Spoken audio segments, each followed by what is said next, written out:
Kakadosh Boker Or.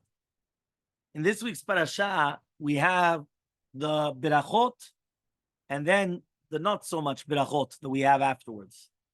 And it's very interesting that the Torah says, Ve'af kam zot b'yotam be'eretz oivehem, lo me'astim ve'lo gialtim lechalotam. What does that mean exactly? That even when you're going to be in the lands of your enemies, they're not going to become disgusted with you to exterminate you, to obliterate you. Galut b'nei Israel, right, which happens for thousands of years, and even the kiyum of Am Yisrael, the sustainment of Am Yisrael, is something which does not even make sense. Mitzad higayon, it had to happen that we would go into exile, and we know that when you have a nation that goes into exile and it doesn't have its own country, gamarnu, you lose everything. You lose the identity. Yeah, there's nothing left. But it's not so with Am Yisrael Chai V'Kayam, which means that no matter how much of all the different pogroms, Holocausts, Inquisitions, and Intifadas, and doesn't matter. He says, right, at the end of we have to understand, but why? How does that happen? We know that that's Avtacha, V'Kadosh Baruch Hu. Lo me'astim lechalotam, I will not obliterate you. Which means that there's Avtacha, that there's a guarantee from HaKadosh Baruch Hu that he's going to watch over us. Now we have to understand, what does that mean? Because at the end of the day, there's millions of Jews, right, throughout all the thousands of years. Something incredible. Yeah? So Yitzchak and Yaakov, they wanted to be Megaleh et HaKetz. What does that mean exactly? He says, Arosh, the first one to prepare for Am Yisrael to go to Galut, was Yaakov Avinu. Yaakov wanted to reveal the end to his children right before he passed away. And they already said, why? In order that they shouldn't be afraid of the Galut. Why? You know that it's coming close. So you know when you're going to be redeemed. That's what he wanted. And all of a sudden, the Shekhinah went away from him. So biduk at that moment. And therefore, they didn't know what was going to happen.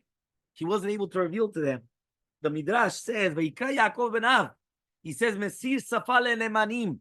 HaKadosh Baruch Hu removed the lips from those that are trustworthy. It's Yitzchak and Yaakov that they both wanted to come and to reveal, right, this secret. Yitzchak wanted to call Esav to show him the end, and HaKadosh Baruch Hu took it away from him. As I said, V'yikra Esav beno Gadol, and Yaakov even wanted to do it.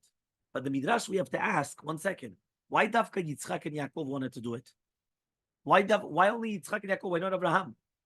And the Maharal comes and he says like this, Abraham is Tchilat min ha'avot. So he says, Kach Yaakov betachlit ha'avot, besof shelahem. Abraham Avinu was the beginning. And he says, and that was Yaakov Avinu betachlit ha'avot, also in the end. What does that mean? From Yaakov, we have our purpose. Because Yaakov is the end of the Avot HaKadoshim, and he gave it to his children. And therefore, whatever happened to them happened to us. So listen to this. Avraham Avinu, the beginning of his life, was betza'ar, was suffering. Why? He was pursued by Nimrod. But afterwards, his entire life was full of tov and beracha. Right? Only when he was young, he was suffering, before HaKadosh Baruch Hu took him. But the second that HaKadosh Baruch Hu took him, he only had good. That's what it says. Maral miprag. Mimela. Am Yisrael also is the same thing. Before we were taken as a nation, we were in Mitzrayim with a lot of tsar. However, once HaKadosh Baruch Hu took us, right, we had a bracha as long as we were there. Meidach Yitzchak Avinu was the exact opposite. The entire life at the beginning was bracha, was good. At the end of his life, he became blind and he wasn't able to see. And that's why the Midrash says that Yitzchak Avinu was the first one that he was mechadesh yisurim, suffering. And that's why it says, Vayiki zaken Yitzchak v'tchena einav. So Sof Avot is Yaakov Avinu, the exact opposite of Yitzchak. The majority of his life was suffering. But only towards the end of his life, when Yosef comes and he tells him, then he comes and he's calm from all of his tzarot. So now it comes out that the Am Yisrael are going to be divided to 3 different parts. Tkufat Avraham, the beginning of Avraham, which means the beginning was Sar, which was in Mitzrayim, and then afterwards when they came out and they got the Bet HaMikdash. The middle was Yitzchak Avinu. Yitzchak was the middle of the Avot, so it's the middle of Israel. He was good at the beginning, and then at the end, he had suffering. So too, that was when we had the Bet HaMikdash, and then afterwards we went out to the Galut, right? And it took away the light of Am Yisrael. So too when the Bet HaMikdash was nechrav, it took away the light from Am Yisrael. And that's the inyan also of Sof Yisrael. The galut is going to be very, very long. And Acharet HaYamim is going to come, but that's because of Yaakov Avinu. That the Tachlit and the Sof Avot was showing us that's the purpose of the Avot of the purpose of Am Yisrael. Yaakov was the exact opposite. And therefore, after the destruction of Bet HaMikdash, we had this long, long exile. That we had pilgrims, that we had holocausts and inquisitions and intifadas and everything that you want, blood libels. We had everything. And that's the Yaakov Avinu throughout the entire time until finally we're going to have the end. So he says, now we understand why specifically only Yitzchak and Yaakov, which they are the ones which are showing us of the galut. Because again, the galut was only because of Yitzchak. That towards the end of his life, he had the suffering. That was when his light was taken away from his eyes, which means the Bet HaMikdash was taken away from us. And then you had the suffering.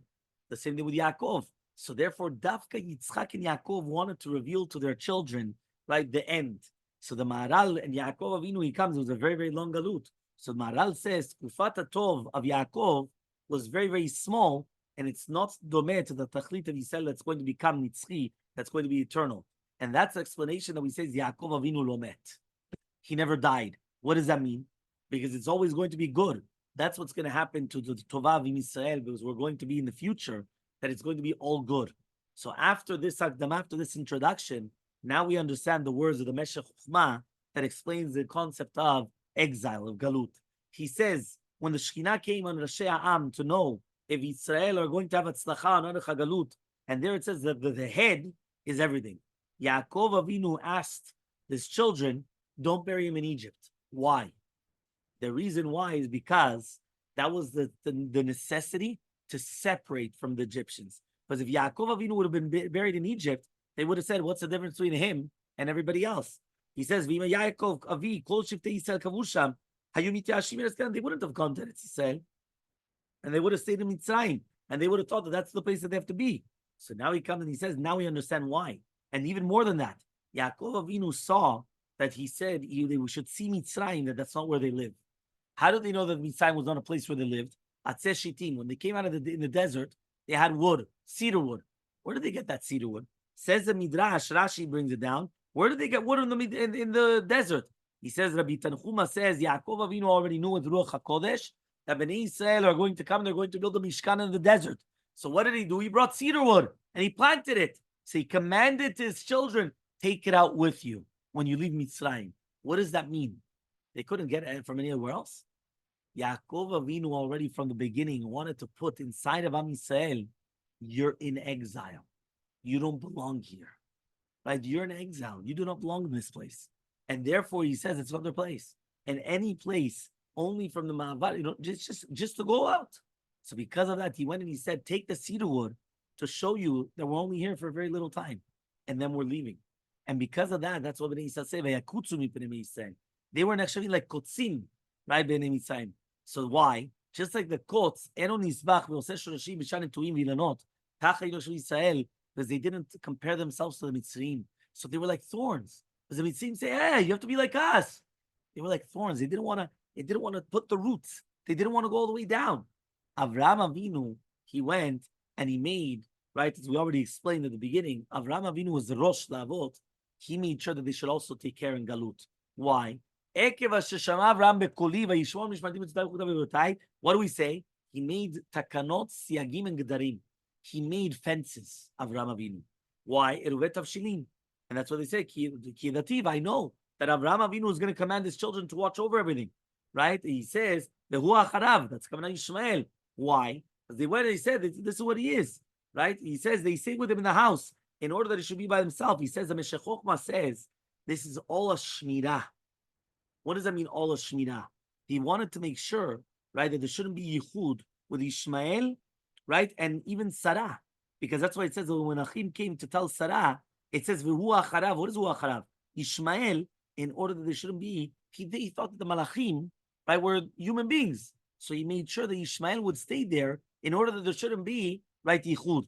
So the Meshech Chochmah comes and he says, the only way that we're going to survive is by having shmirah and siagim and gdarim that Avraham Avinu did for the family and for all the generations. And from there we learn Gdulei Umah ובראשם עזרא, אנשי גזולה, they had to make themselves גדרים. 18 שגזרו על, right, whether it's on the separation, the segregation, right, all these gizerot that they did was to distance us from them. We didn't want to become close to them. So because of that, all these were in order to come and in order to separate us and to have that our shoresh is 100% in Eretz Yisrael. The Avot HaKadoshim, they knew exactly what they were doing. And therefore, as we reiterate, and we already said, Avraham Avinu put these siagim, these guards, fences around us in order to keep us. Even Yaakov Avinu did that. In the fact that he didn't want to be buried there, and the fact that he wanted to make sure that they planted, they're going to take with them the wood to show them, you guys are not here. You guys are going to go out. Get ready. Take all this wood. You're going to go build the Mishkan. You're going to go out. But again, each one of the Avot HaKadoshim was a different time frame, a time period of the Jews. The first Bet HaMikdash, right, was of Avraham Avinu. That was because the beginning of his life, he was pursued.